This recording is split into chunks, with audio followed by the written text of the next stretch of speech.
Hey, good morning, Delaware Action Church. How's it going? Today is January 14th, and we are on Proverbs chapter 4. I hope you had the time to read that this morning or will through the day. And I hope this last week of reading God's Word together with us have been a defined one for your life and has drawn you closer to Jesus.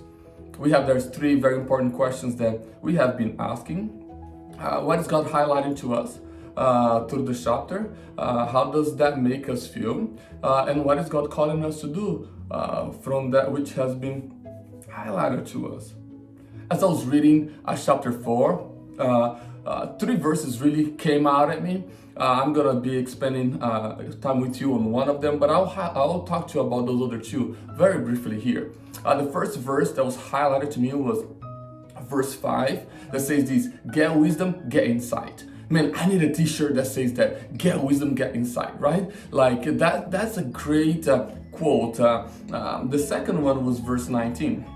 Verse 19 says this: the way of the wicked is like deep darkness. They do not know over what they stumble. Wow.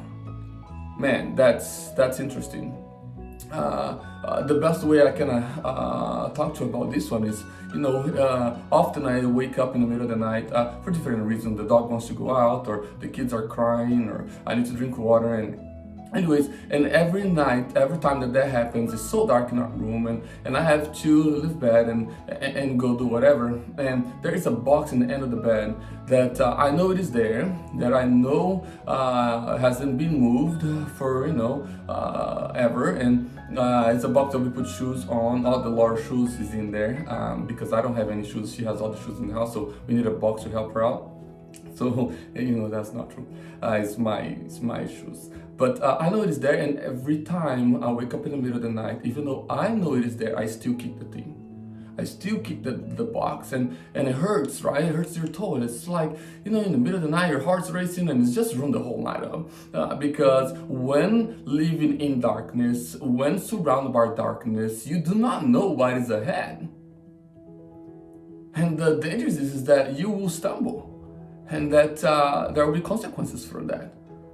So Proverbs is highlighting to us that those who does not live by wisdom, God's word, will live in darkness, and they will stumble. They will stumble. But the verse that I spent most of my time with was verse 23. Verse 23 says this: keep your heart with all vigilance, for from it flow the springs of life. If God is the source of wisdom, our heart is the source of life. If God is the source of wisdom, our heart is the source of life. Meaning that from our heart flows the thought process, the words from our mouth that comes out of our mouth, the actions that follows our hands, and the path that we walk with our feet. It all flows from our heart. Let me ask you, what is the most valuable thing you possess? What is the most valuable thing you have? Because that which you believe is most valuable is that which you will protect. And the Bible tells us that the most valuable thing we possess is our heart. There's over 100 verses in the Bible asking us to guard our heart. To guard our heart. Because from it flows life. I remember back in when I was living in Rochester, Minnesota, I was a transit bus driver. It was a very fun job.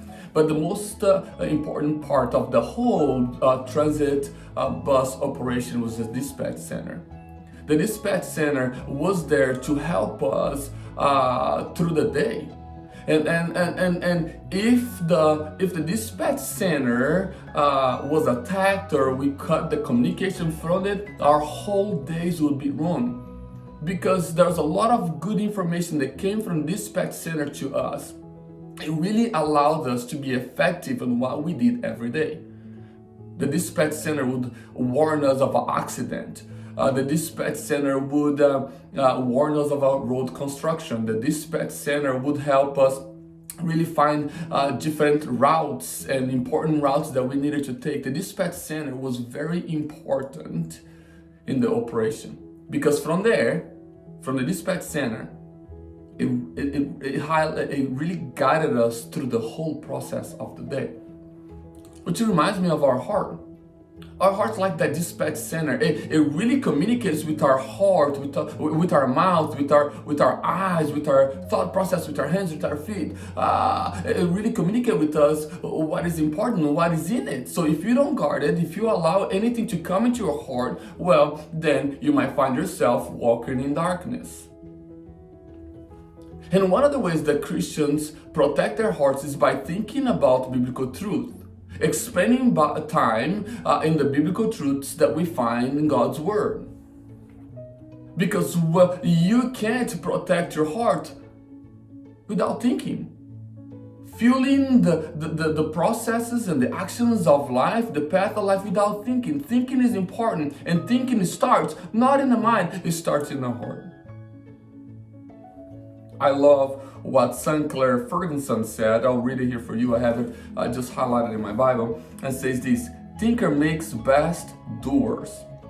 People who guard their hearts well think about truth